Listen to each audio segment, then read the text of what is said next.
Hello darlings, this is Rob Merengue, and this is a beginner's guide to buying your first guitar. We're going to be talking about 4 different guitars today. First one, a nylon string acoustic guitar. The second two different types of steel string acoustic guitar. And number 4, finally, which is what this is for, an electric guitar. We'll find out soon which. So this is, I can never remember or pronounce the name of the model properly. It is an Admira Almeria. I even had to write that down. This was made in Spain.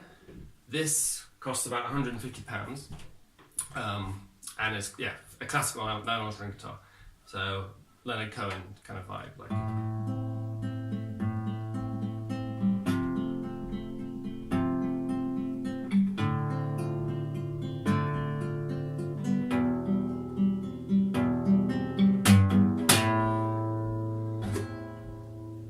Yes, a lovely guitar. Much easier on the fingers than a steel string acoustic guitar. Electric guitars aren't really that hard on the fingers. About the same as this in comparison to some of the steel strings that you get out there, which can just lacerate you when you're first learning before you build up the calluses. So what I like about this guitar is just the deep, rich tone of it. It's so light, it hardly ever goes out of tune. It's really very good. In fact, I'm going to play you something because this sounds so good when it's recorded. Again, look, buying a guitar as a beginner, you're basically looking for a long-term relationship with the guitar, I would say. You know, the guy from Green Day hasn't changed his for ages. Well, since he was a teenager, a guitar his mum bought him. So you want to get something that you're going to enjoy the whole time, you know? As a little disclaimer, additional piece of information. I've been playing about 20 years and teaching guitar about 15 years, privately and in secondary schools and in primary schools. So if you're looking to buy this for someone who's about 10 or 11, I'd recommend a full-size guitar. 7 to 9, a 3/4 size guitar, and then a younger, a half-size guitar. 9 or 10-year-old with a full-size guitar can look a bit like a midget, but they'll grow into it and they'll get used to it surprisingly quickly. Okay, so this one, I'll link to this below. I'll link to all the guitars that I'm talking about below and the various gadgets as well. Just listen to this.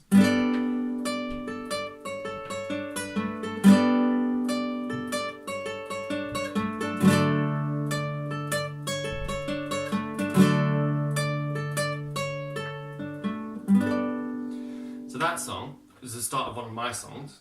And I'll link that below as well. Just listen to the first 5 seconds because it's that. This was a £150 guitar, and people were convinced it was a Martin guitar, which, as some of you may know, is worth sometimes £3,000 or more. So yes, this comes across very well when recording, and it just has, when you're learning the absolute basics, chords and stuff, just a lovely, deep, rich, prolonged tone. Brings it out nicely. Get some cartoons going on it.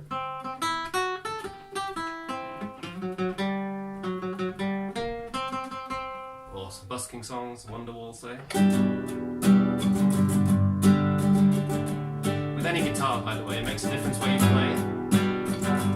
You know, that's more trebly, high pitch, whereas here it's very warm, with a hole somewhere in between.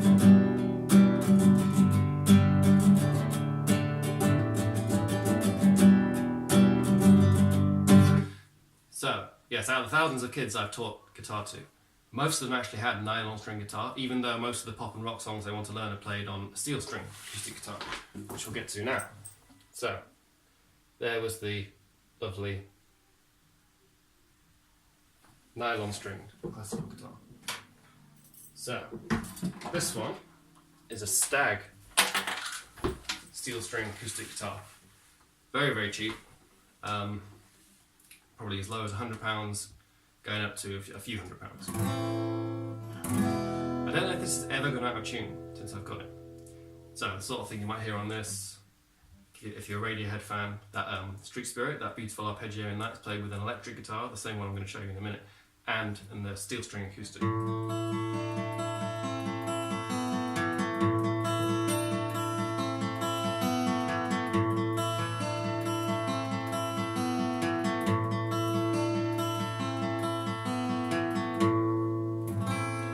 terms of like solo folk artists, this is the guitar most likely used. Bob Dylan kind of thing.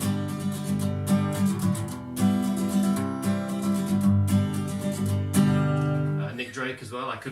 He plays very hard. I could play some Nick Drake, but I'd have to radically detune the guitar, and it would take too long. I'll play another Bob Dylan thing. Don't think twice, it's alright, when you get a bit more advanced.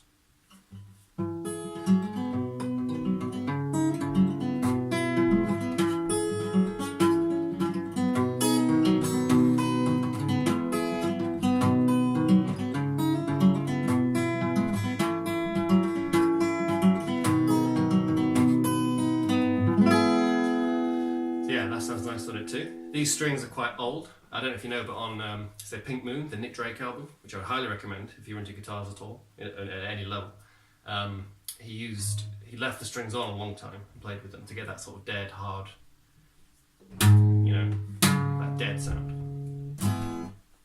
And going very, very simple.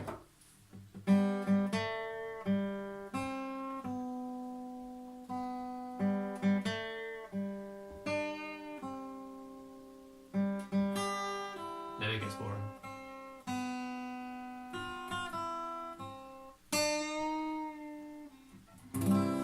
Lovely sound for the chords you'd be learning when you first start learning.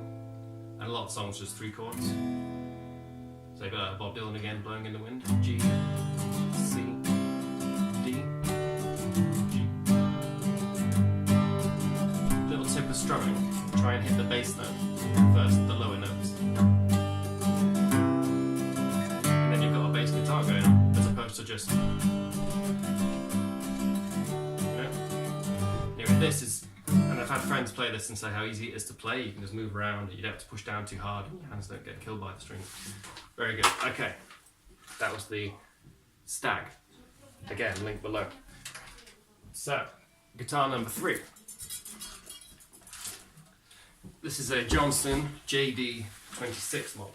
Please forgive the stickers on here, writing myself. I can't take them off now without destroying the paintwork, so word of caution. This is quite similar in sound to the Stag.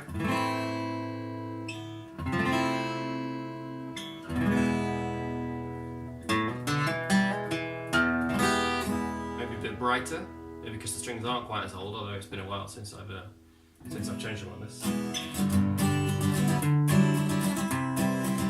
So yeah, I can already feel this is a little bit harder on the fingers, but that's not necessarily a bad thing, because you want to toughen them up,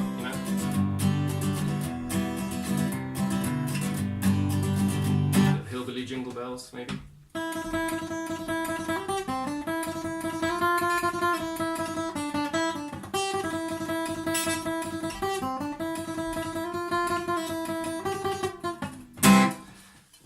At the last second. Okay, this I would not recommend for a beginner buying a semi-acoustic guitar. An acoustic guitar that you can plug in. Maybe if you want to, for a start, when you're recording, you want to just hold a decent recording mic to the guitar. That's how you get the best sound.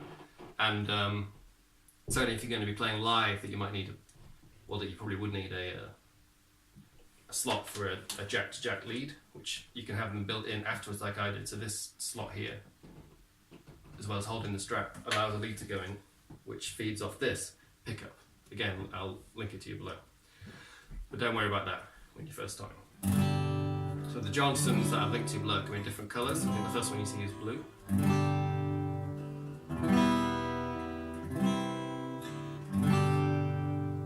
I like this guitar because it's a little bit harder work on the fingers. It makes you play harder, and this is, whenever I play live, I always use this, hence the shameless promotion on it. But yeah, you have to be a little bit more oomph into it.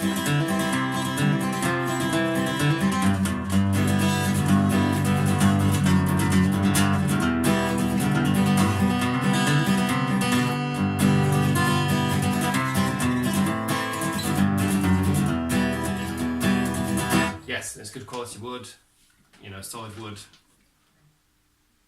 A lot of cheap guitars have wood on the front and then like laminated MDF on the back, which isn't much good. A lot of ukuleles are like that, by the way. I'll probably do a little ukulele review. Maybe I should do it in this video. No, I probably won't. Let's leave it to the 4 guitars. Yeah, a lot of cheap ukuleles, like the ones they used in schools, I know from personal experience, and trying to tune thousands of them are rubbish and made of MDF. Okay.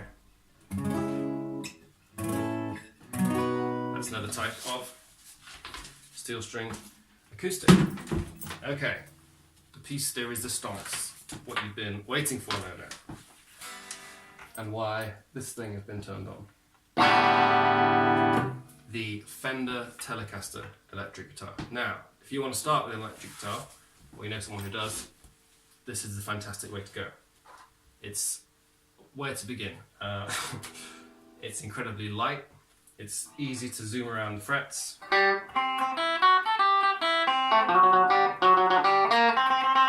It's got that lovely twang.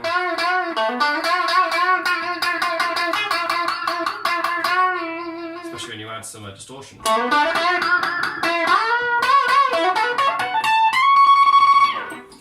Which you can with some pedals here, which I'll probably do another guide to buying pedals, and I might link to these below as well.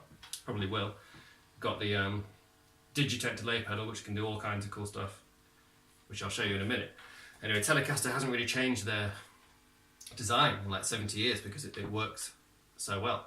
A little bit of history. They called it the Broadcaster, but then Mr. Gretsch of Gretsch Guitars complained that they already had a Broadcaster, so they called it a No-caster for a little bit when it had no name. And then it became the Telecaster in the 50s to coincide with the rise of TV and stuff like that. Yeah, a little interesting fact. This is just delightful and used by Radiohead, Johnny Greenwood, Jimmy Page, John Five, Clapton sometimes. I think Television used type of this guitar. Bob Dylan in the mid-60s I think used exactly this guitar, the black Fender Telecaster. Probably, I don't know if it was the made in Mexico one, but it doesn't make much difference. I think it's poplar wood if it's made in Mexico, which is poplar wood, it's very popular. I think the only difference really is like £800. Do you know what I mean? This is 150. It's a beginner guitar. It's really fantastic. A lot of famous songs are played on this guitar.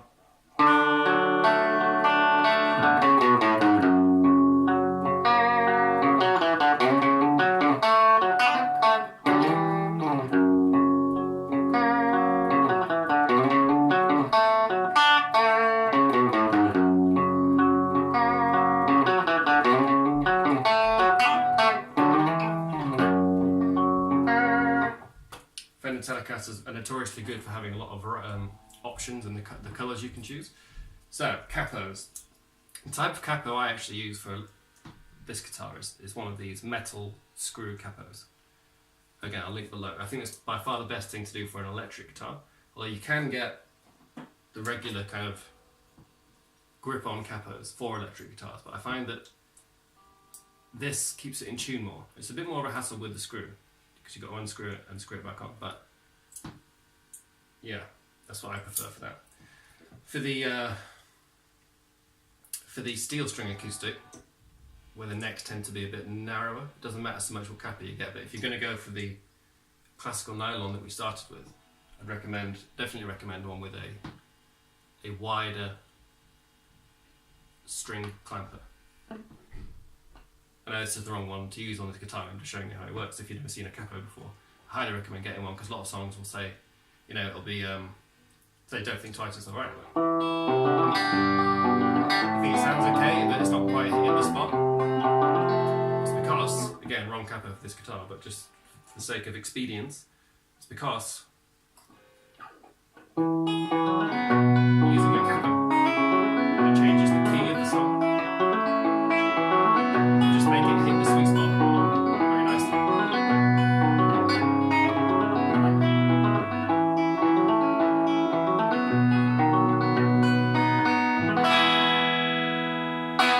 Yes, I'll be doing a whole separate video actually, because I love this guitar so much and it's all I've used for like 15 years of playing in bands. Well, not all I've used, but like for a long, long time. It's what I've been using. It really is absolutely fantastic. And for £150, considering some electric guitars are north of 5,000 or custom made ones 10,000, it's absolutely insane. So yes, this for a beginner, I would say is very, very good. You can get this practice amp, again linked below. Most guitar amps you see on a stage are a lot bigger than this and sound a bit different to this, but this is pretty good. And yeah, you know, like well, without this sounds like this, which isn't that impressive on a stage, you know.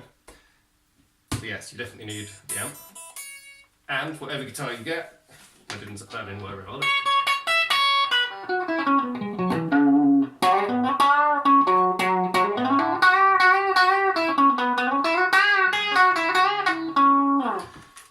For any guitar you get, and that is all four covered now. I hope I didn't flash in my armpit there, I'm sorry about that. You're going to need a guitar case. Now, the acoustic guitar cases you see people hauling around are ridiculous. That they're made of like wood and metal for a start, and they don't have any back straps, and they've just got this handle, and they are like 3 times as heavy with a guitar in as one of these. So, tomandwill.com. Anyway, maybe I should have sponsorship deals. I don't have any sponsorship deals with any of these. Just what I found works for me. This fits all 4 of my guitars in, and is really light. Look, it's got straps you put on your back. You can tighten a handle on the side if for some crazy reason you decide to do that. It's hard. I'm going to show you how thick it is. So if I open it up, the padding is like really, really thick and really good. I've had a few guitars take a few knocks with this, which is the supposed advantage of the hard case, is that it's all bulletproof in there. But this, honestly, it's like being wrapped in bubble wrap, several rows of bubble wrap. It's very, very good. Anyway, guys, so 4 guitars that I would recommend choosing from when buying for a beginner, or you're a beginner yourself and you want to buy. We have the name I can never pronounce, Almeria nylon string classical guitar model. We have the black Stag steel string acoustic guitar. We have the Johnston steel string acoustic guitar, and we have the Fender Telecaster electric guitar. Last thing, on the Telecaster, I'll show you a few cool things you can do with some guitar pedals. So like Radiohead, Block Party, the way that U2, well, one pedal for him, but they get the sound by doing interesting stuff. Like you can add delay on, get echoes and stuff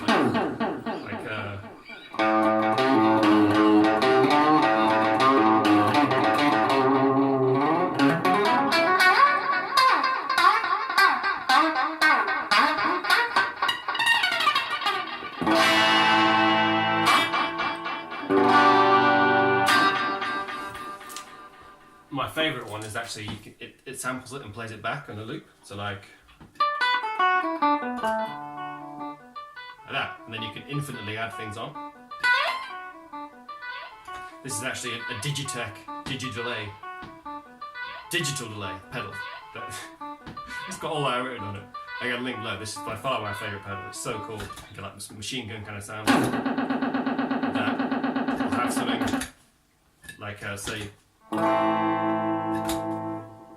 want to have a weird dark ambience in the background from the song. Like Working Class Hero. Also got, this is the advantage of the electric guitar, the versatility, the overdrive, like again,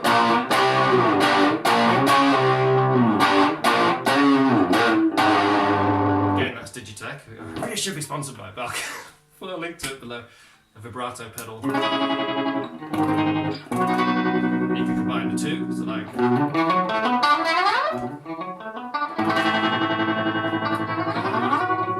vibrato and the infinite delay. And you can, it's pretty addictive. You get some pretty cool stuff going on. And that's surprisingly easy to do with your foot, just using a bit of imagination or a tiny bit of research on it. So there you are, guys, my beginner's guide to buying a guitar. I hope you found it illuminating and helpful, and may you have much happy playing in the future. I know, personally, it's brought me so much fun and stress reduction and mental health relief, and community and interests from ladies and all kinds of things. But practice is the only way you're going to get anywhere. Goodbye.